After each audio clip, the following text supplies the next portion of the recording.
فأنا ناصح لإخواني بالصدع بالحق تبيض وجوههم. السكوت في مسألة الحزبية يضرها، فاصدع بما تؤمر وأعرض عن المشركين. سلامي على دماج ورجالها والشيخ يحيى ودار العلم يا سعد بانيها. الحمد لله رب العالمين والصلاة والسلام على المبعوث رحمة للعالمين وعلى آله وأصحابه ومن تبعهم بإحسان إلى يوم الدين. Amma ba'd.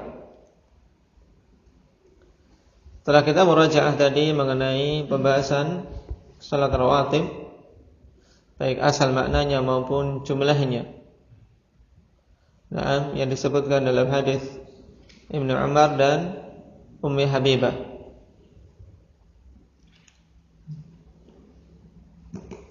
Kita lanjutkan.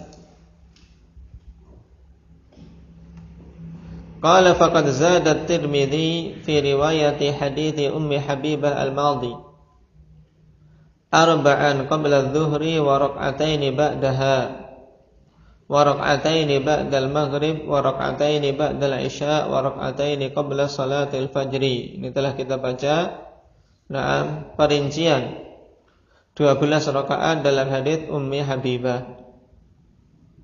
Bedanya jelas, yaitu pada salat zuhur qabliyahnya arba'ah. Lalu bagaimana menunaikan 4 rakaat qabliyah zuhur ini?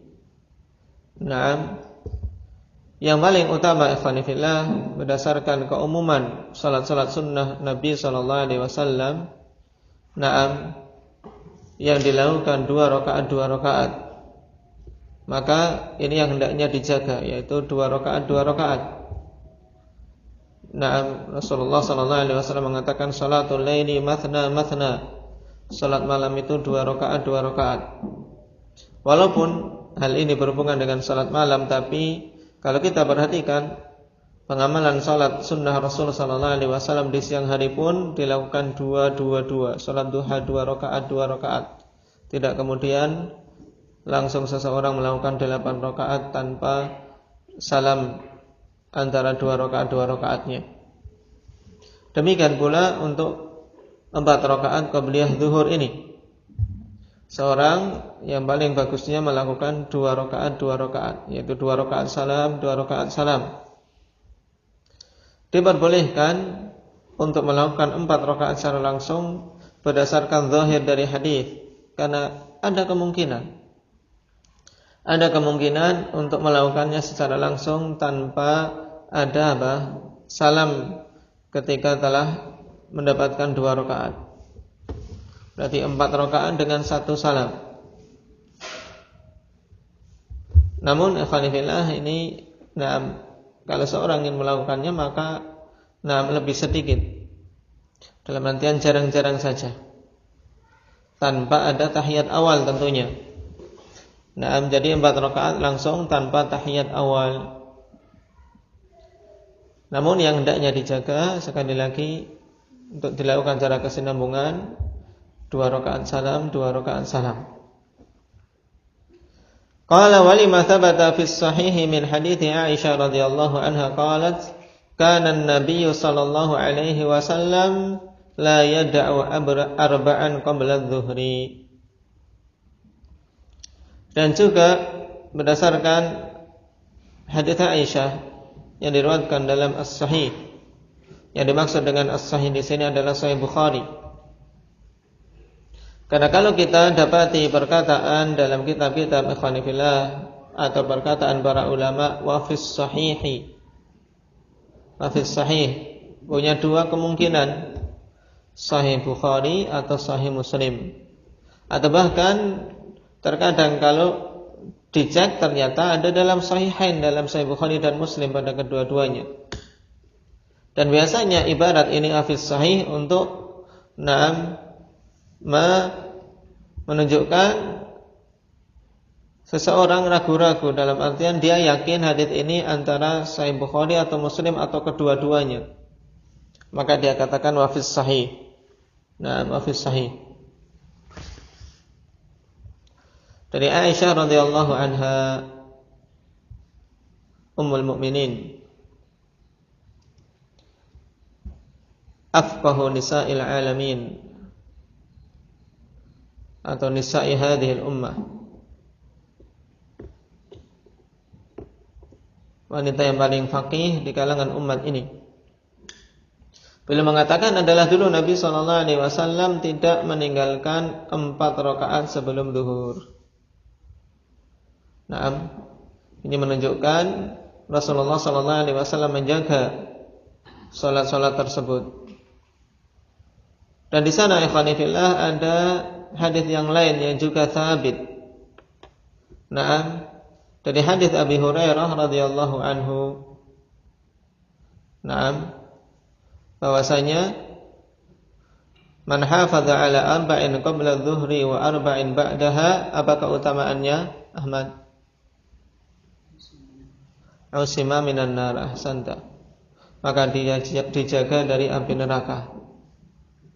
Ini tambahan lagi. Bagi seorang yang memiliki semangat kuat dan menginginkan masa depan yang selamat dan penuh kebahagiaan, maka tentunya bersemangat. Rasulullah katakan, man hafadha ala arba'in qabla adh-dhuhri wa arba'in ba'daha usima minan nar. Siapa saja yang menjaga 4 rakaat sebelum zuhur dan 4 rakaat setelah zuhur, maka dijaga dari api neraka, diselamatkan. Ini termasuk salah satu jalan keselamatan.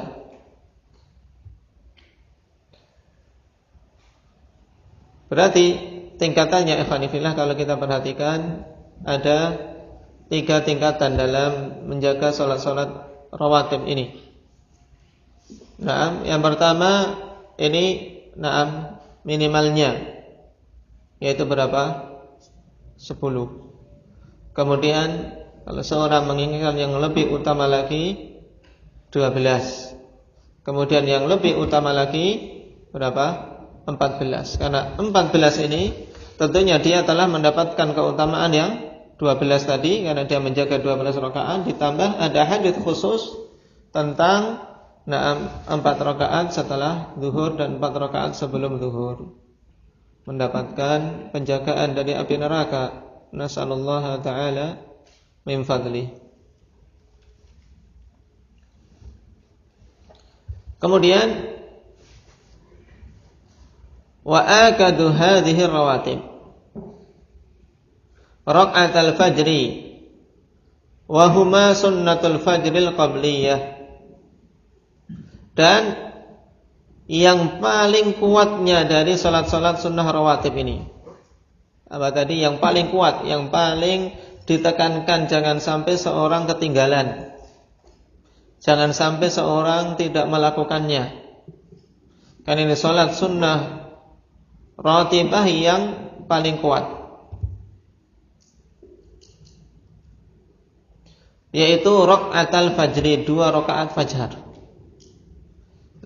Yang dimaksud dengan 2 rakaat fajar ikhwani fillah, yaitu 2 rakaat sunnah fajar sebelum apa? Sebelum subuh maksudnya, bukan salat-salat tertentu. Tapi yang dimaksud dengan raka'atul fajri, 2 rakaat fajar itu adalah 2 rakaat qabliyah subuh. Liqaulihi sallallahu alaihi wasallam, raka'atul fajri khairun minad dunya wa ma fiha.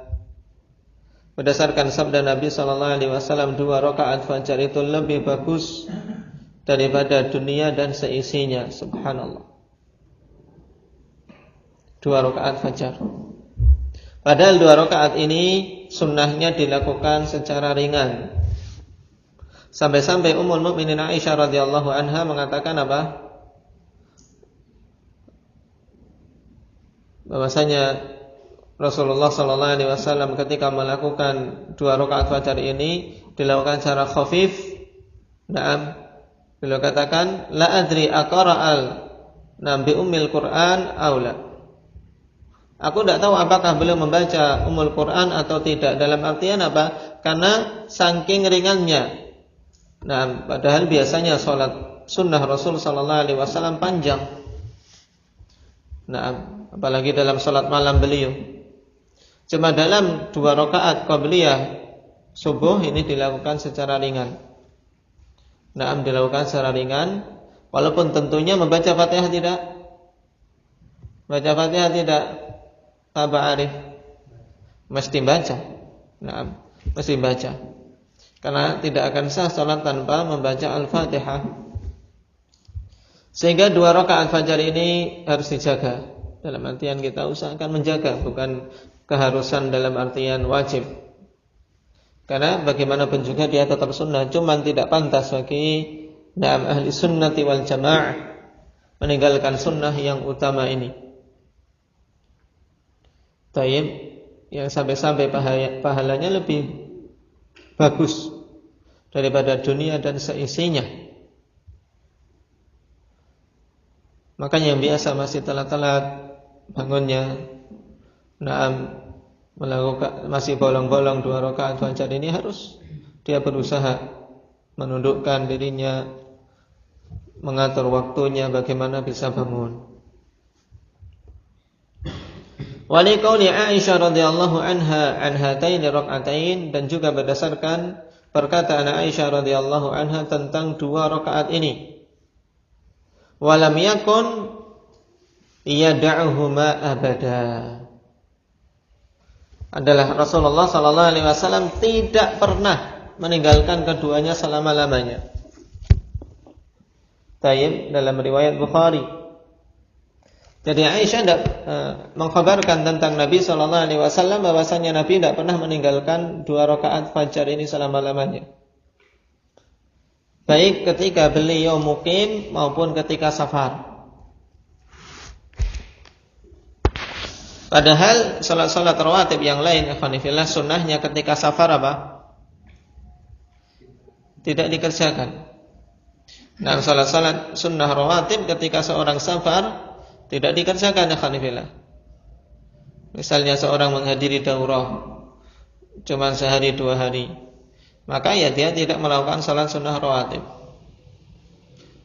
Tapi ada yang dilakukan pada salat-salat sunnah rawatib itu yang juga tetap dilakukan, yaitu apa?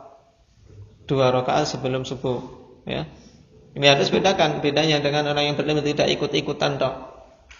Datang ikut daurah atau yang lainnya, ikut salat sunnah. Nah, taib.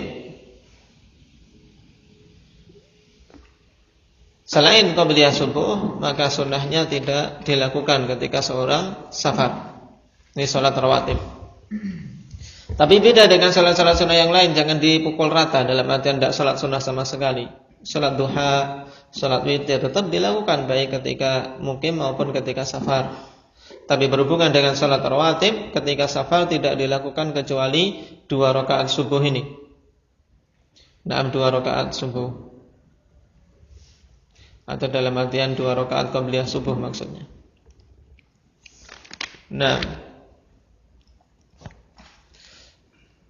Sehingga seandainya seseorang ketinggalan, maka disunahkan untuk mengqadha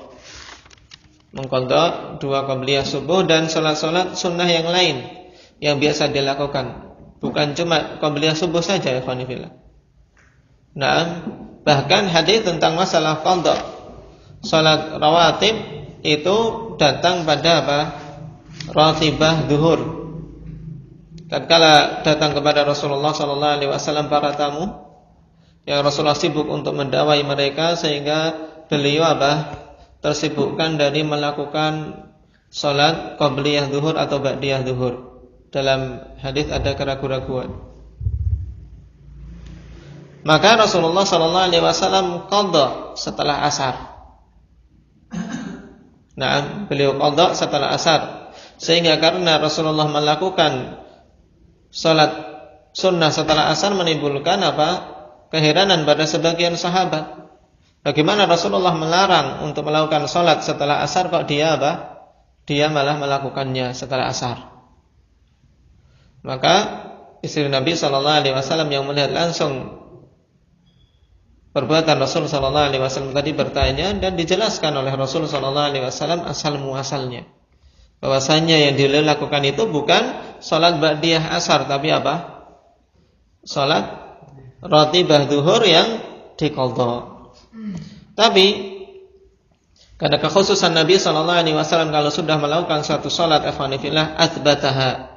Karena Nabi sallallahu alaihi wasallam idza shalla salatan atsbataha. Kalau sudah melakukan salat maka beliau tetapkan. Jadi tidak ditinggalkan. Akhirnya terus berkesinambungan Rasulullah melakukan salat 2 rakaat setelah asar. Naam, 2 rakaat setelah asar. Ini memang terus-menerus dilakukan Rasul. Sehingga 2 rakaat setelah asar ini kekhususan Rasul sallallahu alaihi wasallam. Naam, tidak kita lakukan karena waktu itu adalah waktu yang apa? Yang dilarang untuk melakukan salat sunnah. Paham? Nah, dari dalil ini diambil bahwasanya mengqadha salat-salat rawatib juga salat-salat sunnah yang ditekankan itu sesuatu yang masyru'. Terlebih lagi pada 2 rakaat qabliyah subuh. Dan cara mengqadhanya ikhwani fillah boleh langsung setelah subuh kalau khawatir dia nantinya akan terlupakan atau tersibukkan dengan perkara yang lain. Tentunya setelah zikir, bukan setelah salat langsung melakukan salat qabliyah subuh sebagai qadha. Nah, qadha atas qabliyah subuh ini. Tapi setelah zikir, baru melakukan salat tersebut. Nah, dan lebih bagus lagi kalau dilakukan setelah masuk waktu duha, sehingga tidak menimbulkan khilaf. Taib. Dan di sana ada sunnah yang lain ikhwani fillah berhubungan dengan qabliyah subuh selain tadi. Nah, dilakukan secara ringan penunaiannya. Kemudian dalam bacaannya ikhwani fillah disunnahkan dengan bacaan yang khusus. Nah, disunnahkan dengan bacaan yang khusus sebagaimana dalam hadits Abi Hurairah radhiyallahu anhu yang diriwayatkan oleh Imam Muslim. Anna Rasulullah sallallahu alaihi wasallam qara'a fi rak'atayil fajri qul ya ayyuhal kafirun wa qul huwallahu ahad. Hadis siapa tadi ini Ubay? Abu Hurairah dalam Sahih Muslim. Nah, hadis Abi Hurairah dalam Sahih Muslim yang menekankan bahwasanya dibaca pada 2 rakaat qabliyah fajar itu qul ya ayyuhal kafirun dan apa tadi? Siddiq Al-Ikhlas, qul huwallahu ahad.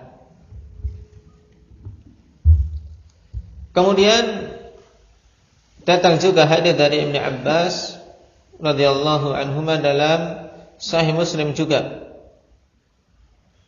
Kana Rasulullah sallallahu alaihi wasallam yaqra'u fi rak'atayil fajri qulu amanna billahi wa ma unzila ilaina ila akhiril ayat, yaitu surat Al-Baqarah ayat 136.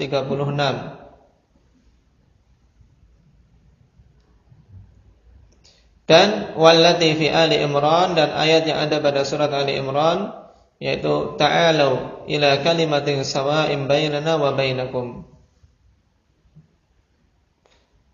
Yang awal ayatnya apa, Umar? Awal ayat ini apa? Ta'alau ila kalimatin sawa'in bainana wa bainakum. Qul ya ahlal kitab. Qul ya ahlal kitab ta'alu ila kalimatin sawa'in bainana wa bainakum alla na'budu illallah, dan seterusnya. Surat Ali Imran ayat 64. Yang terkadang dilaksanakan ikhwanifillah sunnah ini untuk menghidupkan sunnah. Karena yang namanya ahli sunnah mereka-mereka yang apa? Harisun alal amal bis sunnah, semangat untuk beramal dengan sunnah. Mengaku ahli sunnah tapi mengamalkan sunnah malas-malas, nah ini pengakuan kosong saja dari bukti. Mengaku ahli sunnah, semangat dalam mengamalkan sunnah. Kapan saja mendapati hadis tentang suatu sunnah punya semangat, tekad untuk melakukannya. Sehingga kalau butuh sesuatu dihafal, ya berarti saya hafal ayat ini. Al-Baqarah 136, yang belum menghafalnya maka dihafal satu ayat. Kemudian Ali Imran ayat 64 dihafal satu ayat saja. Untuk dilaksanakan, untuk digunakan ketika qabliyah subuh. Jadi terkadang mengamalkan hadits Abi Hurairah, terkadang mengamalkan hadits Ibnu Abbas. Maka ini tugasnya insyaallah besok. Yang belum sampai di Al-Baqarah dan Ali Imran menghafal ayat ini ya khonifillah. Disetor. Kapan saja saya tanya bisa. Siap Aba Ali? Insyaallah.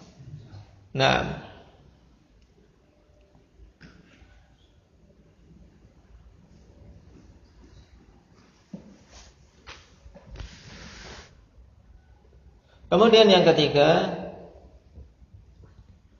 sebagaimana juga dalam riwayat Muslim ikhwani fillah, terkadang Rasulullah sallallahu alaihi wasallam pada surat Ali Imran-nya tidak membaca ayat tadi, tapi diganti dengan ayat yang ke-52. Berarti ini yang lain, sunnah yang lain lagi. Jadi yang awal sama pada surat Al-Baqarah, qulu amanna billahi wa ma unzila ilaina. Kemudian di rakaat yang kedua membaca ayat di surat Ali Imran ayat yang ke-52. Falamma ahassa Isa minhumul kufra qala man ansari ila Allah ila akhiril ayat. Ini sama juga dalam hadis Ibnu Abbas. Ayat keberapa tadi Siddiq? 52. Dihafal, ya. Berarti untuk ayat-ayat yang dibaca pada salat sunnah qabliyah subuh ada apa?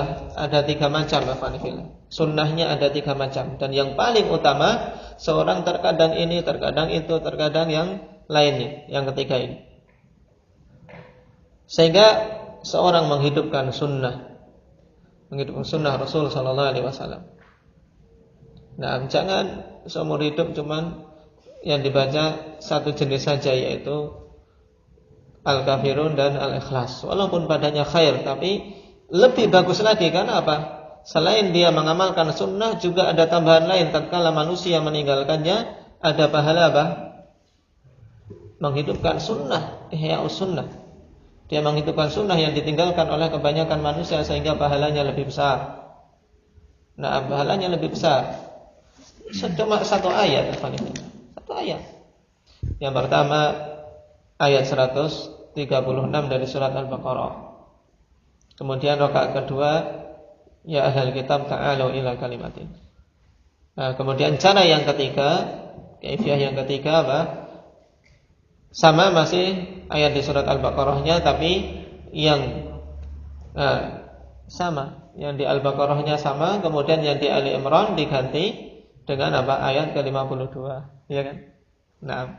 Falamma ahassa Isa minhumul kufra qala man ansari ila Allah. Ini 3. Taib.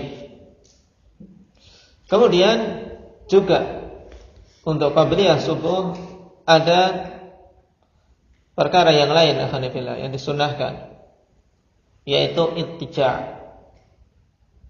Ittija' berbaring miring di sisi aiman. Apa aiman? Kanan. Tayyib, di sisi kanan.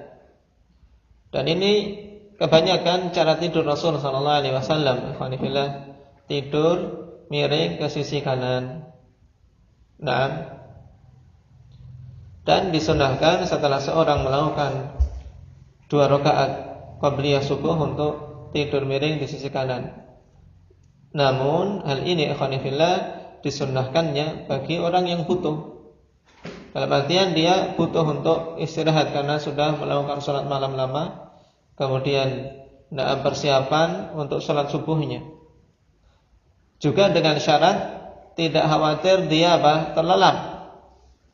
Ya, tidak khawatir terlelap Ubay.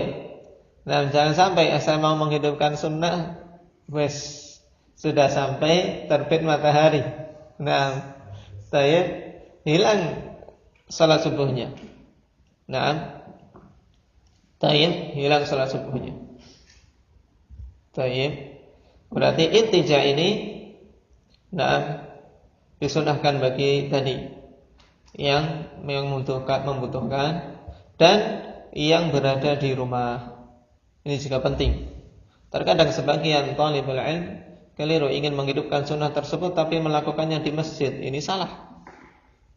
Nah, melakukannya di rumah. Jadi yang memiliki rumah, yang ada di rumah. Dan tentunya kalau kita perhatikan, tentunya yang dekat-dekat dengan masjid untuk bisa mengamalkannya. Kalau tidak, ya lebih utama dia bersegera ke masjid agar tidak ketinggalan takbiratul ihram. Nah, maka tidak ketinggalan takbiratul ihram. Dalilnya dalam masalah ini hadits Aisyah radhiyallahu anha yang diriwayatkan oleh Imam Bukhari.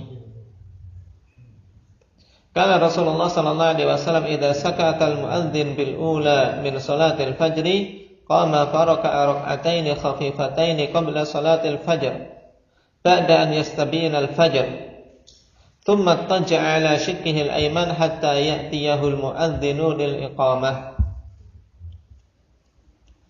Adalah dulu Rasulullah sallallahu alaihi wasallam apabila muadzin sudah diam, yaitu sudah selesai dari mengumandangkan azan untuk salat fajar, maka beliau berdiri melakukan 2 rakaat khafifatain, 2 rakaat ringan sebelum salat fajar.